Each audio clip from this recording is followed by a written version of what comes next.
দশ মহাবিদ্যার ষষ্ঠ মহাবিদ্যা ছিন্নমস্তা। ছিন্নমস্তা রূপের নিরবচ্ছিন্ন সৃষ্টিতত্ত্বের মূর্ত এক শাশ্বত প্রতীক। ছিন্নমস্তার মূর্তি এক চিরন্তন সত্যের বাহক। জীবনকে বহন করে মৃত্যু, জীবন মৃত্যুর দ্বারাই পুষ্ট হয় এবং জীবনই মৃত্যুকে যথার্থতা দান করে। যৌনতার সর্বশেষ লক্ষ্য হলো আরো জীবন সৃষ্টি করা। এইসব নতুন জীবনও তারপর নব নব জীবন বহন করার স্বার্থে জরাগ্রস্ত হয় এবং শেষ পর্যন্ত বিলীন হয় মৃত্যুতে। পদ্ম ও যৌন সঙ্গমরত যুগল জীবন ও জীবন সৃষ্টির আকুলতার প্রতীক। এরা ছিন্নমস্তক দেবীকে জীবনী শক্তি প্রদান করে।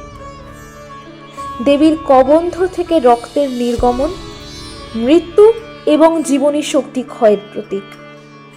এই ক্ষয়িত শক্তি তাঁর সহচরী যোগিনীদের মুখে প্রবেশ করে তাঁদেরকেও পুষ্ট করে। দেবীর ভয়ঙ্করী রূপ বর্ণনায় কতিপয় বৈশিষ্ট্য বর্তমান। দেবীর এক হাতে থাকে তার নিজের ছিন্ন মস্তক, অপর হাতে কর্তরী।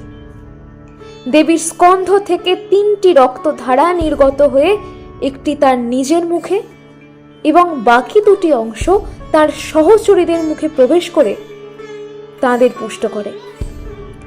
ছিন্নমস্তার গাত্রবর্ণ জবা ফুলের ন্যায় লাল এবং কোটি সূর্যের ন্যায় উজ্জ্বল।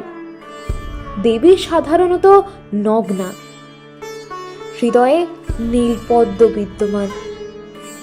দেবীর গলদেশে অলঙ্কারের সঙ্গে নরকরটির মালাও দেখা যায়।